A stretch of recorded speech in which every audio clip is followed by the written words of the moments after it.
Apapun yang kau perbuat, perbuatlah dengan segenap hatimu, seperti untuk Tuhan dan bukan untuk manusia.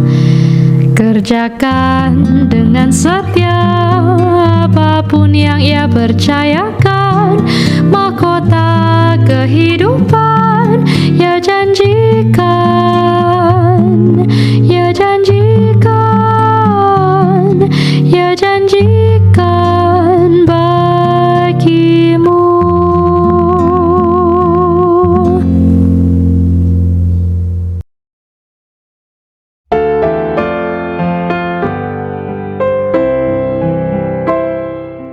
Well, thank you very much for this opportunity to present a paper on Thomas Aquinas. And because you don't joke with Thomas Aquinas, I'm going to read it, carefully parsing every word and not playing with words and not joking with it. The title is, Did Thomas Aquinas Teach Justification by Faith? ? And if one thinks of Thomas Aquinas, the immediate associations that emerge in pronouncing his name go as far as including topics such faith and reason, maybe, Aristotle and Christianity, virtues and vices in the context of Christian morality. Justification by faith as such does not seem to be the doctrine that is most known for in centuries of Thomistic studies, nor does it belong to the core of his theology, whatever that is. It is also true that since the Reformation, especially since Martin Luther, Thomas has become the champion of an account of the doctrine of justification that seems to run contrary to the Protestant rendering. Thomas's view of justification has been pitted against that of the Reformation as representing two opposite and mutually exclusive interpretations. The reality is that while this oppositional view may match the classical Protestant Reformation versus the Council of Trent, Thomas's doctrine should be seen more as an instance of medieval discussions than one of post-Reformation controversies.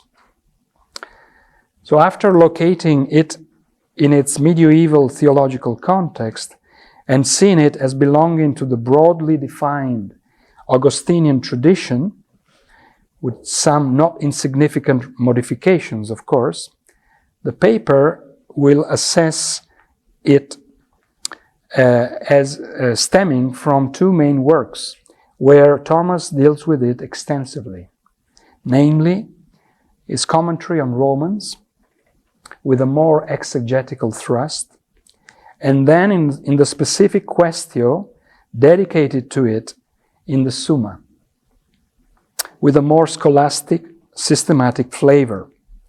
This dual exercise will expose to what Thomas meant when referring to justification, both in terms of his biblical interpretation and comprehensive theological framework. So the medieval background. In approaching Thomas and the doctrine of justification by faith, one must bear in mind that his understanding of justification was not shaped around the questions of the 16th century, but against the background of the late medieval discussions on grace, sin, and salvation in the context of different voices debating the significance of the Augustinian tradition. Throughout the Middle Ages, Augustine was considered to be the primary reference point on all kinds of theological issues, and justification was no exception. Against the background of the controversy against Pelagius and the Pelagians, Augustine had developed his theology of justification by underlining the fact that God's grace is absolutely necessary for salvation. In the words of Stephen Duffy, in Augustine's theology, quote, all is grace from initial conversion to final perseverance. Justification falls under the rubric of the primacy of God's grace in salvation, seen as a complete work of God to be received in faith and baptism. Only after justification can human nature be active in cooperative grace. The other Augustinian emphasis is the fact that justification is viewed as a process moved by God who initiates a journey of transformation by infusing supernatural grace. Again, Duffy aptly summarizes Augustine's view when he argues that, I quote, "Grace accomplishes a real change in the human being, that is, rebirth, justification, adoption, divinization, and participation in the divine life."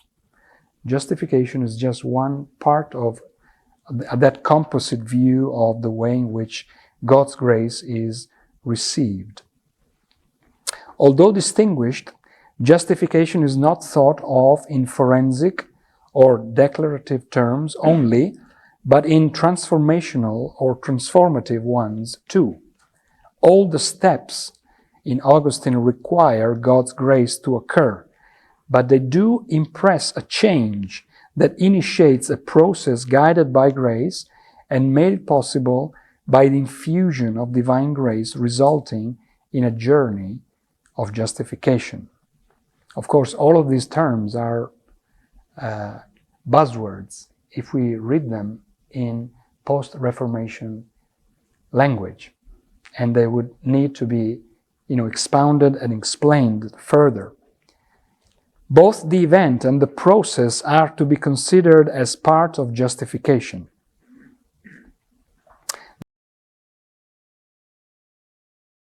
The divine,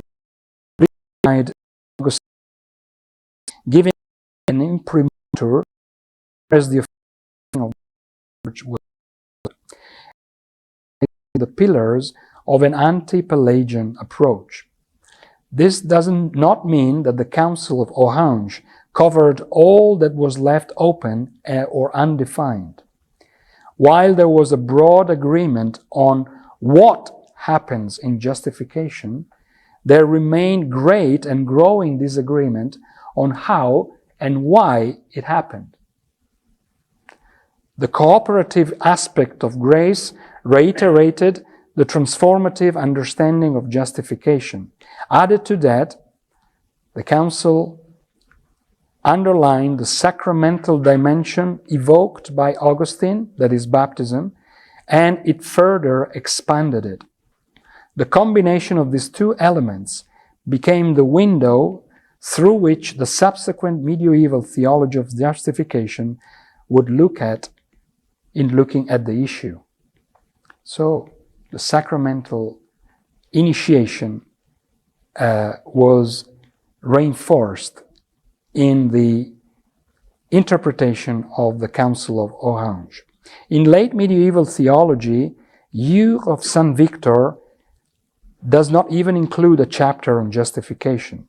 Only a few decades later, Peter Lombard deals with justification in the context of his doctrine of the sacrament of penance. So the shift has now occurred from the locus of grace, so to speak, to a shared locus of grace and the sacraments belonging to one another. That's a shift that has taken place in the Augustinian tradition. And Peter Lombard mirrors that shift, locating justification in the context of his doctrine of the sacrament of penance, and with the meaning of the remission of sins, therefore belonging to the fourth book of his sentences. It is important to notice that in the Middle Ages, the theological locus where justification is thought to be part of is sacramentology. That is, the mechanism of grace, or the way grace can be received via the reception of the sacraments. In this case, no longer baptism only, but baptism and penance too.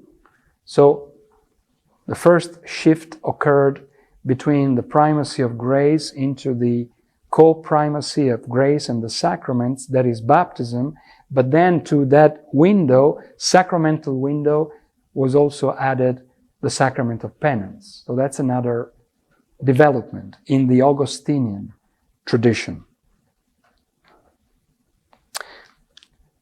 Grace could be received via the reception of the sacraments, that is baptism and penance, coupled with a penitent heart on the part of the sinner. The Augustinian emphasis on divine grace was shifted towards the reception of the sacraments by which grace is enacted, and the sacraments are administered by the Church.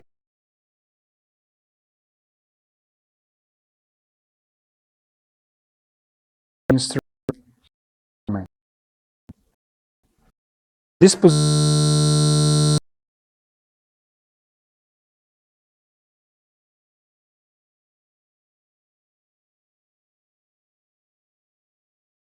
layer in the Augustinian doctrine of justification that was implicit maybe, but becomes explicit, even central. The sacramental ecclesiastical system now, coupled with the subjective movements of the penitent, take precedence over the objective and finalized work of grace. Same tradition, at least nominally speaking, but with a significant shift in its emphasis. In Michael Orton's words, forgiveness became the goal of the process of justification rather than its source. So, emphasis is taken away from the source, the objective nature of grace being received, to the goal of the process to be received by the reception of the sacraments administered by the Church with a subjective attitude of the penitent. The breach left open by Augustine on the role of the sacraments and cooperative grace in receiving justification has now become a wide open door. While claiming to be Augustinian, the Middle Ages witnessed to a turning point in the way justification was theologized, still being under the same current of Augustinian tradition, but reinterpreting it and adding different elements and points. Looking at justification from a sacramental viewpoint is also what Thomas does. It is true for Thomas as well as for his eminent predecessor, Albert the Great. But it is only with Thomas, and this is something that is to be accredited to him, it is only with Thomas that the doctrine of justification leaves the place assigned to it by Peter Lombard as a subtopic under penance and becomes a locus in and of itself within or at the heart of his discussion on grace. So Thomas pushed the pendulum away from this sacramental emphasis, although he retains it, back to the discussion on grace. As already seen, in the Augustinian tradition, the nature of justification consists in a real moral and ontological change in the individual. A literal understanding of the Latin term justificare entailed an account of the sinner being made righteous in the process of justification. A firm distinction between justification and sanctification remained unknown to the medieval theologians. What the Middle Ages are interested in is the exploration of the significance of the process of justification, processus justificationis.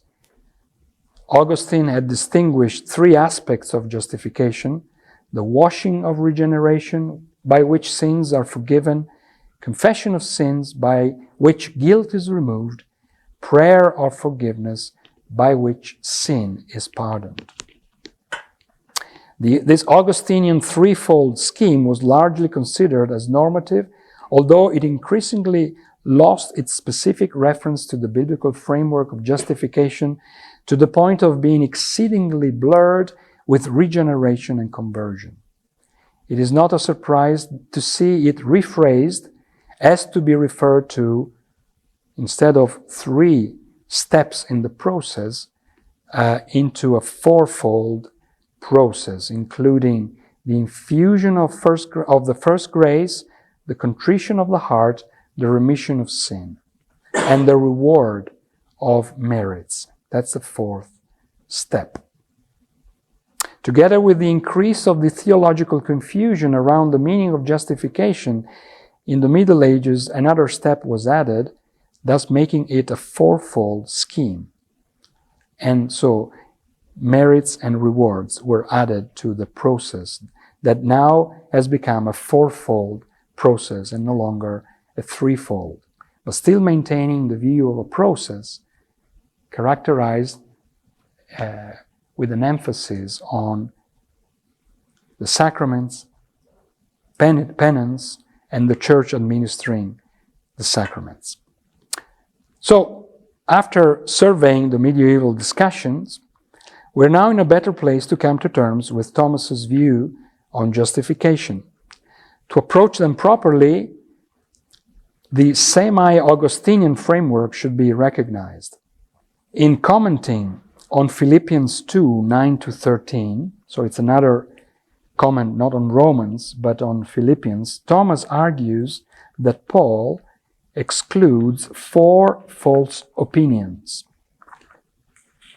The first one is the opinion of those who believe that man can be saved by his own free will, without God's help. Against this, Paul says, "For God is at work in you, both to will and to work." So Thomas rejects the view that we're saved by our own free will, without God's help. The second error to be avoided is of those who deny free will altogether and say that man is necessitated either by fate or by divine providence. He excludes this when referring to Paul in saying, God is at work in you. So he moves the will from within to act as well. That takes Thomas to argue that we're not saved by our own free will, but we're neither are we saved by denying free will. The third error that Thomas wants to stay away, like the first, is that of the Pelagians, who say that choices are in us, but the performing of works lies in God, because willing comes from us, but accomplishing comes from God. And again, Thomas rejects this view in pointing to the fact that Paul says God works both to will and to work. So, not just one of the two. The fourth error is the opinion that God accomplishes every good in us and does this through our merits. He excludes this, Thomas excludes this by making reference to what Paul says, that God does these things for His good pleasure and not our merits. So this is the framework that allows Thomas to approach his commentary on justification in reading the letter to the Romans. In terms of the relationship between divine agency and human free will, Thomas excludes both Pelagianized accounts and views that are absolutely driven by divine providence, which unfortunately here are associated with fatalism, that is, an impersonal pagan form of denying any recognition to human responsibility. For Thomas, divine and human agencies are not to be seen in competition. In this sense, while adhering to the Augustinian affirmation of the primacy of grace, Thomas interprets it as softening the radical effects of sin on the mind and the will. A fuller treatment of the doctrine of justification, at least from the exegetical point of view, or the medieval exegetical point of view, is to be found in his commentary on Romans. This commentary belongs to the second Parisian sojourn and was completed around the same time of the dedicated section of the Summa, which expounds justification in a more scholastic and systematic way. According to Thomas, Romans explores grace as it is in itself. An important element in Thomas's account of justification is the use of participatory categories in expounding the relationship between Christ, who is the Son of God by nature, and us, who are sons of God in an adoptive sense. The participation of the justified is in the latter sense, but nonetheless thought of in these participatory terms. Paul's statement that there is no one righteous is understood to mean that no one, I quote Thomas, no one is just within himself and of himself, but of himself everyone is a sinner. End of quote. Is not as corruptive as one could imagine. While recognized, Thomas says, everyone has, I quote, some sin, and this condition does not equal with the later Protestant accounts of total depravity caused by sin. The principal effect of sin, according to Thomas, is on the higher soul, the mind, that loses control over the lower soul that governs the body and one's own passions. After the mind is turned away from God by sin, man lost control of the lower powers. Grace is then a gift given by which man, a gift that was laud at creation and with the entrance of sin, but is now reinfused with justification in order to be reestablished. There is no sense of justification meaning imputation of Christ's righteousness. Even when Thomas deals with Romans chapter 4 and the story of Abraham, and he deals with the language of reckoning, justification is primarily seen as a complete cleansing. So a process leading to a complete cleansing. As for the nature of justifying faith, here is what Horton, the way in which Michael Horton summarizes Thomas's reading of Romans. Faith justifies because it is an inherent virtue caused by the infusion of grace. So there is the recognition of sin, there is the recognition that grace is infused as a gift, super additum, given by God, infused at baptism, and causing the beginning of a journey, of a process, and inherently transforming the sinner into someone who participates in the nature in divine nature, as in an adoptive sense. Faith justifies not because it embraces Christ's alien righteousness as one's own, but because it is the beginning of sanctification. And Thomas reiterates this view whereby justification and sanctification are seen along an ongoing process, along the same spectrum, distinguished from the language point of view, in vocabulary, but not distinguished in their theological proprieties. The categories of the Reformation, that is, imputation, alien righteousness, cannot be found in Thomas, nor can they be projected backwards. Thomas simply does not have them in their forensic and covenantal meaning. It's still part of the tradition whereby justification is the beginning of a process initiated by baptism, leading through penance and the sacraments to the rewards hoped for at the end. Thomas hints to aspects of a forensic language or interpretation of justification in Paul, according to the Romans, but he puts them in a transformative journey. Justification is a process of becoming holy through infused grace, and that grace-inspired merits are means to that end. While the first grace of justification is not merited even by faith, in order to bring complete justification, that is sanctification, faith must become love and meritorious works. To summarize, in the commentary to the Romans, justification is a movement of the sinner from a state of interior injustice, known as sin, to a state of interior justice that expels such sin, caused instantaneously when the grace of God is infused and causes the sinner to accept grace by her or his free will and freely despise sin and turn from loving it towards God and loving God.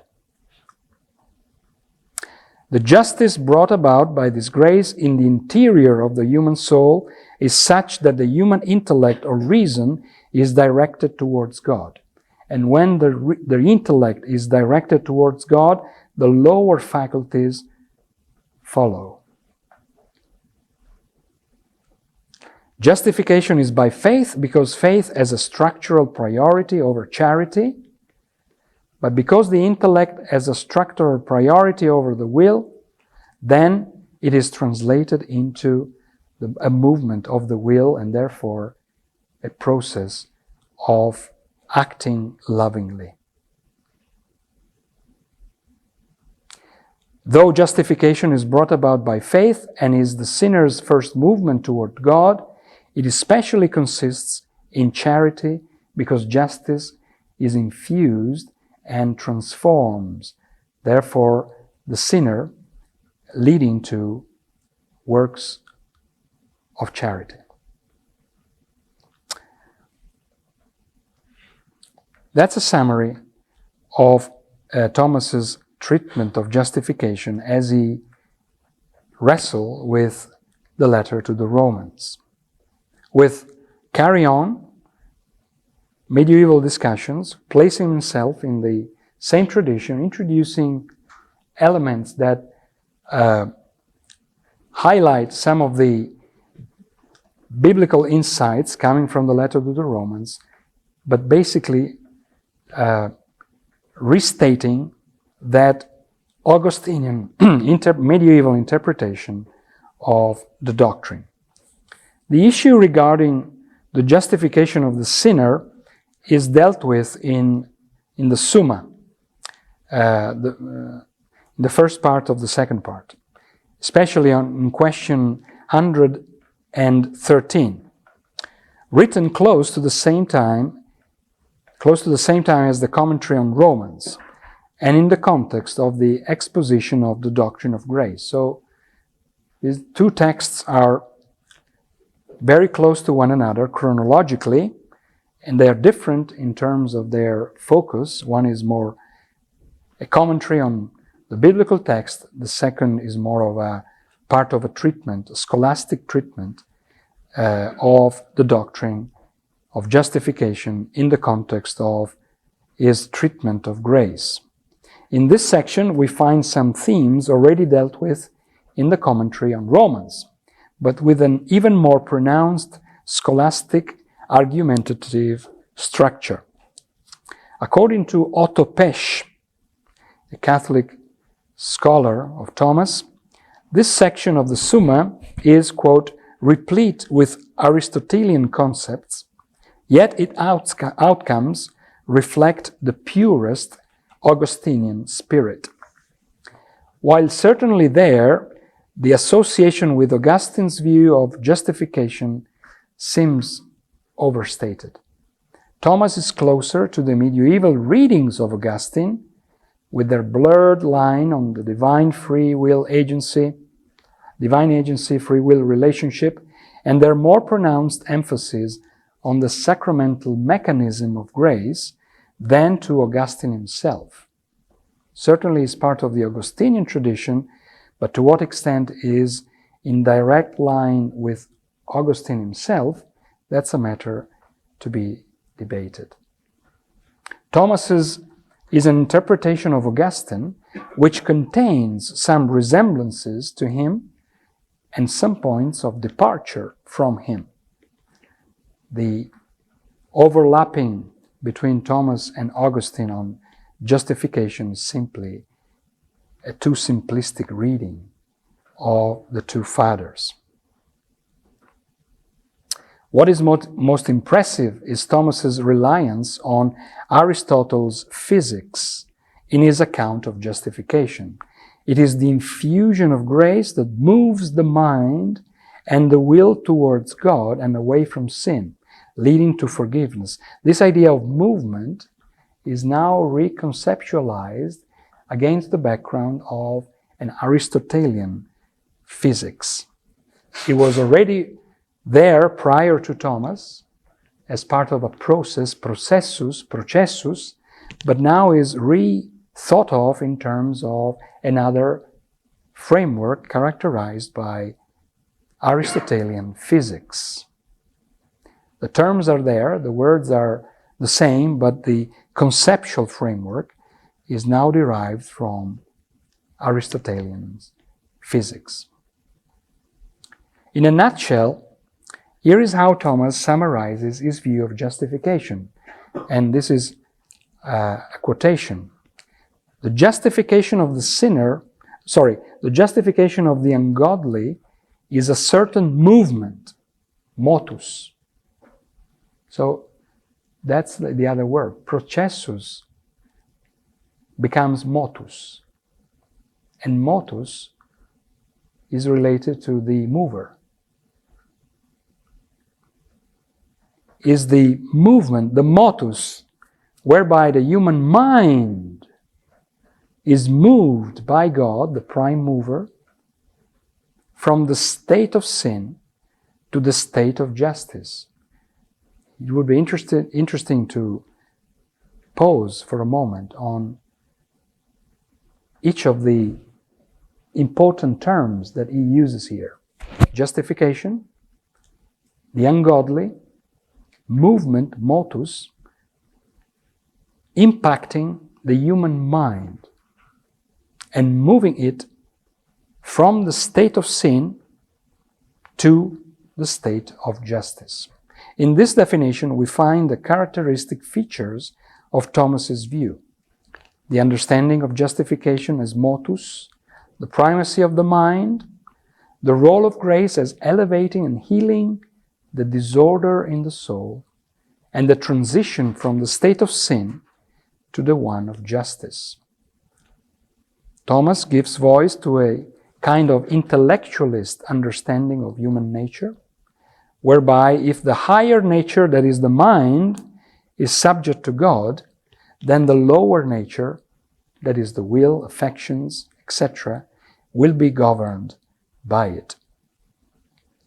In his view of the impact of original sin, Thomas is convinced that it affected less the mind than the will. The mind is surrounded by a kind of firewall that protects it. Grace is substantial in God, whereas is accidental in us, who receive it as creatures and who participate in it. We've now reached question 113, where Thomas deals with the effects of grace with special reference to justification. Against the background of Aristotle's physics, Thomas sees justification again as a movement, a motus, from injustice to justice, involving a process. His understanding of justification as a process, transmutation of becoming righteous from a state of unrighteousness. It is true that justification is through faith. However, that movement of faith is not perfect unless it is quickened by charity. So there is this ongoing movement of the primacy of grace received by faith leading to charity, that charity then moving backwards in order for faith to then being enacted in such a way that the process always revolves around different elements being at play here.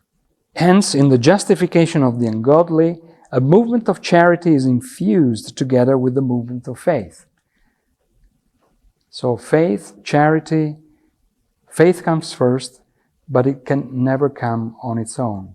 And then charity then nurtures faith in order for the whole process to be then a process of ongoing transformation.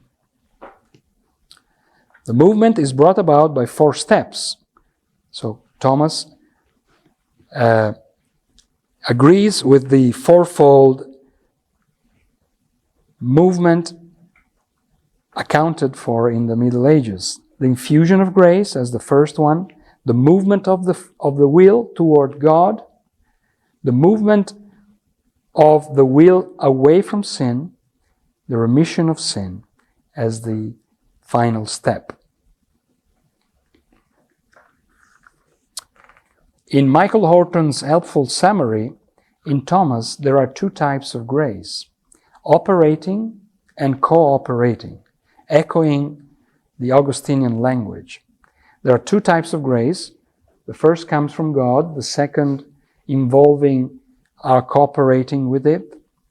5 effects of grace: healing of the soul, movement of the will to the good, resulting in good acts, in perseverance, and attaining glory.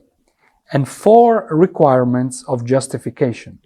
That is, infusion of grace, faith, repentance, and forgiveness. So it's a rather complicated picture whereby we have to deal with different types of grace resulting in different effects and being then actualized by 4 requirements. All this complexity needs to be taken into consideration. So it is easy when approaching Thomas just to focus on one aspect and forgetting other aspects that are equally important, and then to concentrate on one side and losing sight of the whole. It is in Quaestio 114 that Thomas concentrates on the issue of merit.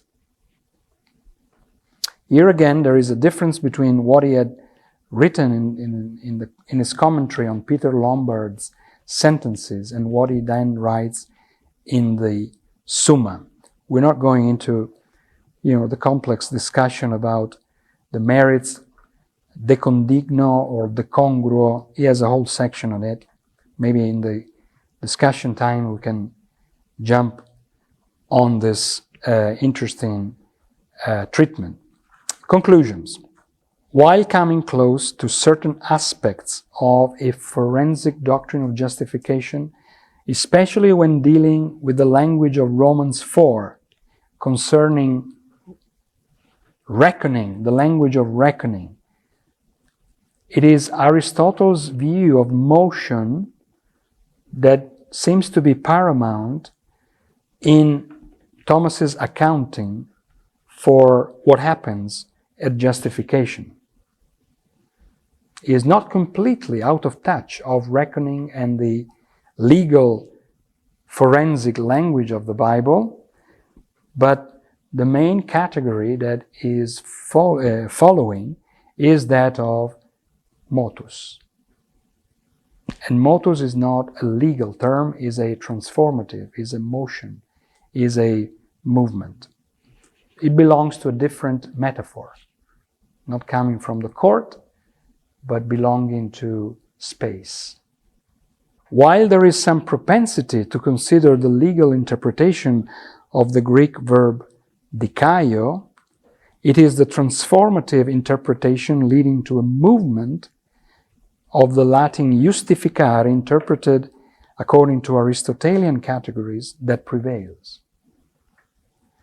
According to Thomas, justification is a gift that can be increased by cooperation with no assurance of the end results.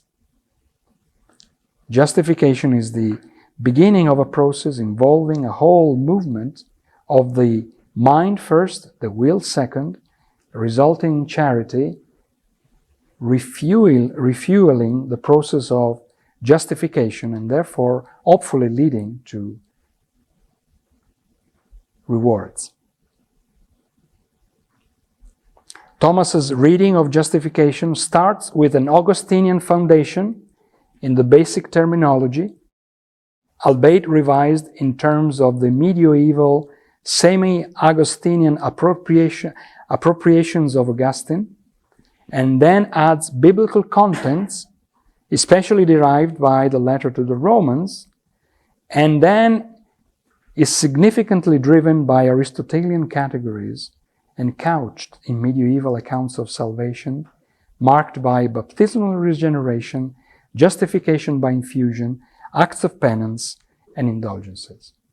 So there is an Augustinian background, reinterpreted by Middle Ages accounts of Augustine. There are biblical elements, and in the framework of Aristotelian physics, leading to this complex account of justification. Horton is again helpful in providing a careful interpretation of the overall trajectory. I quote him: "Justification for Thomas Aquinas includes forgiveness and renewal. It is both an event, the first justification, and a process, a motion, sanctification. In other words, justification is an all-inclusive term for salvation." This is the reason why we can end this paper by quoting Francis Beckwith, when he writes, after surveying Thomas's doctrine of justification, he argues that, and I quote, "It is abundantly clear that Aquinas was more a proto-Tridentine Catholic than a proto-Protestant."